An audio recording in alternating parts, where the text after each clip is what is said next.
Hey there everyone, it's CandyEvie here and welcome to another Pokemon Sun and Moon video. So on Thursday we got what was arguably the most news on Pokemon Sun and Moon yet. The trailer revealed a lot about the region, the characters, and even a potential new Rotom form. The thing that got me the most excited was seeing a full view of the Alola region for the very first time. So in today's video, I'm going to try and go over the region in its entirety, going off this new artwork. We'll be matching up locations shown in the trailer to this new artwork, while also speculating on what these new areas could be. PD Winnell is also going to help me out a little later in the video, so you'll see more of him later on. Before we get into the island, let's look at the surrounding water. And my, there is a lot of it. We can see lots of boats going around, so I'm going to say that there's a decent chance that this is how you're going to get from island to island. Right away, I'm going to say that this is the island that you will begin your journey on. Do you recognize it? Well, this was actually the same island that was shown in the trailer, so that might make this a little easier. This is because we can see the same wooden stage that was featured in the beginning of the game where you receive your starters. This means that your house will probably be somewhere in this area. This building right here is very likely Professor Kukui's lab, as we've already seen this in the trailer. The area up ahead covered by trees may be this region's wooded area. They've had one in every single game, so Sun and Moon probably won't be an exception to this rule. On the other side of this forest, there are a few houses, but I can't tell if this is a town on its own, a route, or if it's part of the larger city up ahead.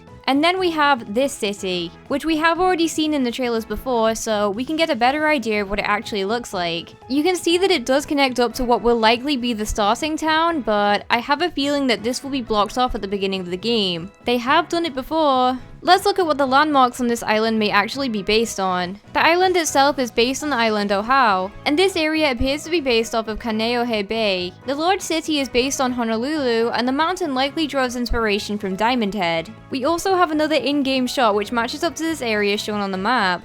But with that, we're going to move on to the island furthest right. This island appears to be the largest of the Alola region's islands, and oh my, there is a lot to cover. The actual island itself appears to be based off of Hawaii, so that's a start. Let's begin with the mountains. The largest ice-capped one seems to be based off of Mauna Loa. The smaller mountain seems to be based off of Mauna Kea, and the building on top is likely based off of the Mauna Kea observatories. There are a lot of settlements here, so let's go through them one by one. The small town here may be based off of the real-life location Hilo.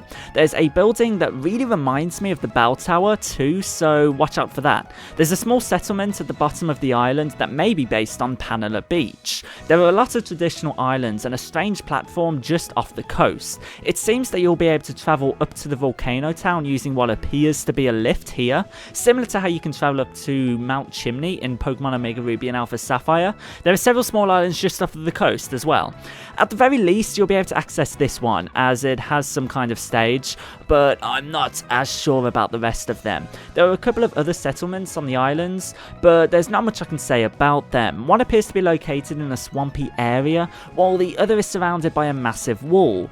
This island is the largest of the Alola region islands, and there is certainly a lot that is yet to be discovered. So next we're going to be covering the island that is one along. This one is most likely based on the island Maui. Another volcano is on this island, which is probably based on Haleakala National Park. Something else that looks really interesting would be these pools. When I first saw them, they reminded me of Giant's Causeway, but I know that's probably not what it's based on. It's likely based on the real-life Olivine pools. Again with the Johto similarities. But I have also seen others say that it resembles Turkey's Pamukkale hot springs, so maybe it's a mixture of both. It's been said that this area here could be based on the King Kamehameha Golf Club, and I would tend to agree. The grass very much resembles that of a golf course, and we can even see what appears to be a bunker too. This area also seems to be situated near a resort-like settlement, so a facility like that would fit right in. There isn't a Pokemon Center here, so I'm going to assume that these buildings are either part of the following resort town, or part of a route like the Battle Maison was. Something else interesting to note would be that the building in the following town highly resembles the building that was featured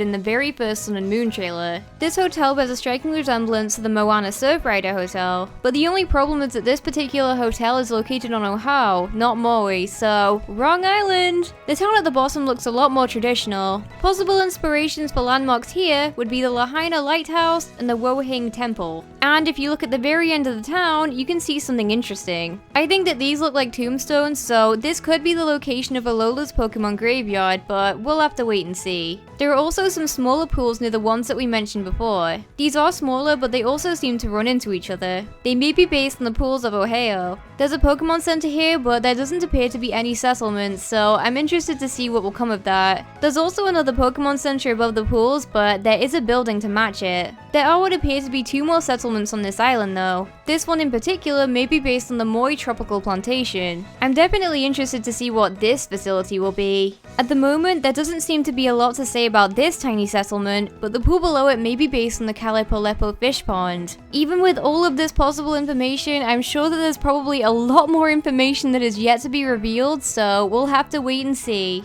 But all of this leaves us with one island to go. I have reason to believe that this will play a very large role in the later stages of the game, and I'll tell you why that is in just a little bit. This is the island that appears to have the fewest settlements of all, but there is still a lot to go over. Judging by the placement of the Pokemon Center, we can assume that this is the island's only settlement. There's still a lot of features on the island that are based on real-life locations though.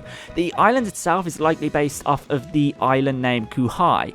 The structure of black rocks with water spouting out appears to be based on the landmark named the Spouting Horn. The canyon that seems to take up the majority of the island is based on Kuhai's own Waima Canyon, with the area likely being based off of Hanalei Valley. And the shore to the side of this giant canyon can be assumed to be based on the Napoli coast. This small island is very likely based off of the real-life location Nihao. Whether it will actually be accessible in-game or if it's just there for decoration is another question though. Nihao is known for an unfortunate incident that happened during World War II, and even today is nicknamed the Forbidden Isle.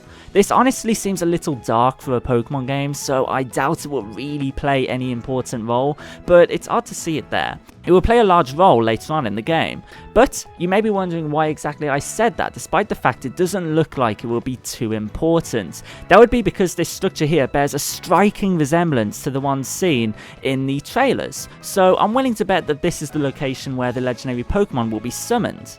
Okay, so we've gone over the main islands, but there are still a few things that need to be covered. The first of which would be this small island at the very edge of the map. It's been the subject of discussion throughout the community. What exactly is it and what purpose does it serve? Well, we don't know, and in my opinion this is very likely to just be there for decoration, but we'll find out. The next point would be this island in the middle of the map. All we really know at this point is that it's an artificial island. This island is a very strong candidate for the possible location of the Pokemon League, but we don't know this for certain yet. If it is a Pokemon League, then where's Victory Road? If it isn't the Pokemon League, then there's a good chance that it could be this facility that we heard about from the backpacker way back in Pokemon X and Y.